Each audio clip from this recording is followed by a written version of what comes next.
Mheshimiwa Ado.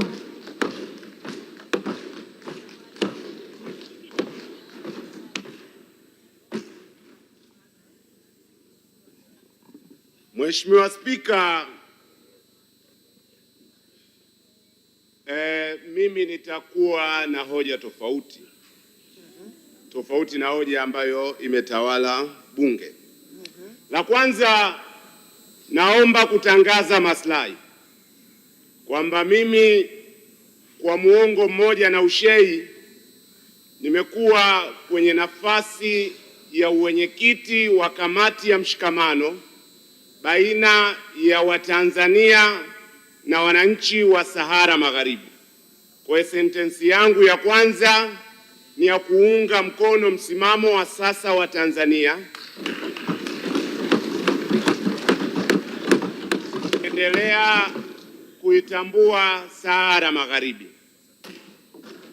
Mheshimiwa Spika, ninapenda kutoa rai pia kwamba Tanzania iendelee na msimamo huu, iendelee kusimama na kuhesabiwa kwenye masuala yanayohusu haki, ipinge dhuluma, ipinge vita za mataifa makubwa yanayoangamiza uchumi wa mataifa madogo, isimamie uwajibikaji wa mataifa makubwa hasa katika commitment zao za kuhifadhi mazingira, kwa sababu wao ni wazalishaji wakubwa wa hewa ya ukaa hapa duniani.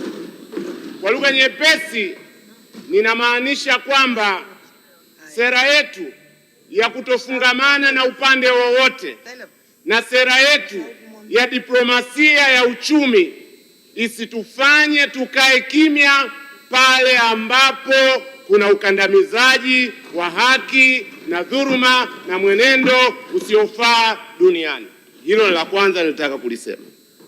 La pili, nimemsikiliza Mheshimiwa Waziri ametoa rai kwamba kwa maslahi mapana ya wizara hii anatarajia hakuna ataishika shilingi akaongeza kipwani wala senti.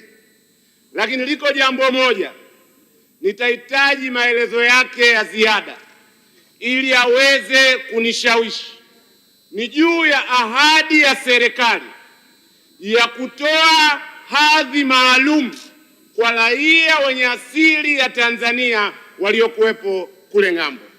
Serikali ilitoa ahadi kwamba inatambua nafasi ya Watanzania hao katika maslahi mapana ya kiuchumi, katika maslahi mapana ya kimafungamano na familia zao walizoziacha Tanzania, ili wasije Tanzania kama wageni kwa 100%. Lakini nimesikitika kwamba kwenye hotuba mzima sijapata bado mwelekeo. Ahadi hii ya serikali, utekelezaji wake wa kisheria na wa kitaratibu umefikia wapi? Na mimi napenda kutoa rai kwamba hadhi maalum iwe ni hatua ya mpito kuelekea uraia pacha. Tumekuwepo na mashaka mengi nchi nyingi za Kiafrika juu ya uraia pacha. Tunapaswa kuwa na mjadala wa kitaifa kwamba mataifa jirani ya Afrika Mashariki na mataifa mengine ya Afrika wenzetu wanakimbilia katika uraia pacha. Tujiulize yale mashaka yetu juu ya suala la utii wa nchi kwa maana ya loyalty, yale mashaka yetu juu ya usalama ni mashaka ya kweli ama tunajijaza hofu? Mimi Mheshimiwa Spika, ninaziona ziko faida nyingi sana za kiuchumi, za kimichezo na faida nyingine tunazoweza kuzipata iwapo tutakubali uraia pacha. Kwa hiyo la kwanza, nataka maelezo ya juu ya suala lile la hadhi maalum, lakini pia ninataka kauli ya serikali ili taifa lisikie na diaspora wasikie. Ni ipi kauli ya serikali kuelekea katika suala la uraia pacha? La mwisho, Mheshimiwa Spika, kwenye bunge lililopita tulizungumza juu ya kupima watendaji wa serikali kwa matokeo. Ninataka kujenga hoja na balozi zetu ambazo zinafanya kazi mzuri sana, nazo tuziwekee utaratibu wa kuzipima kwa matokeo. Na naomba upendeleo kwa dakika moja, nataka kutoa mapendekezo, mambo mawili yazingatiwe.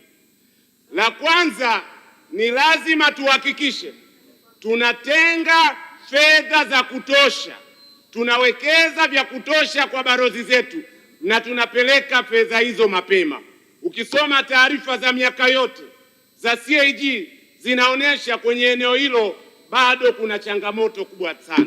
Na la pili ambalo nalo ni muhimu, Mheshimiwa Spika, ni muhimu sana kuhakikisha kwamba yale makubaliano, yale matokeo mazuri ya kiuwekezaji yanayopatikana kupitia balozi zetu yanakamilishwa mapema.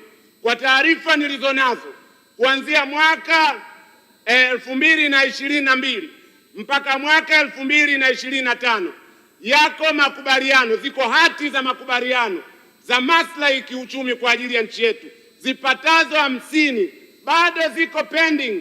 Balozi zetu zimefanya kazi nzuri sana, lakini hakuna mrejesho unaopatikana kutoka katika idara zinazohusika. Na la mwisho, balozi zetu ziwe macho, sio kutafuta masoko tu, na kuyalinda masoko yetu. Nitatoa mfano mdogo wa mwisho. Kwa mfano, mimi nikitazama mwenendo wa soko la dhahabu ninakiona kitisho fulani. Naona yako majaribio mengi mara kwa mara yanayosukumwa kupitia the London Bullion Market Association, ambacho ni chama hiki cha ithibati kama hivi ya dhahabu, kutaka kuleta hoja kwamba dhahabu ya Tanzania isipate nafasi kwenye soko la kimataifa kwa sababu inachimbwa kwenye mazingira yasiyo salama. Swali, mwenendo huu balozi zetu inauzingatia? Kwa sababu hili litakuwa ni pigo kubwa sana kwa uchumi wetu. Tuchunge mwenendo ambao unaweza kudhuru pia masoko kwa ajili ya bidhaa zetu. Mheshimiwa Spika, ninakushukuru sana.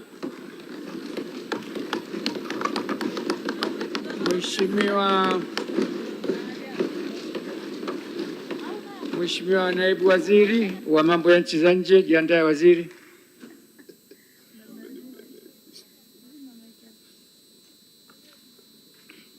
Mheshimiwa Spika, nashukuru sana kwa kunipa nafasi ya kuchangia hoja iliyopo mezani, hoja ya hotuba ya Wizara ya Mambo ya Nje na Ushirikiano wa Afrika Mashariki.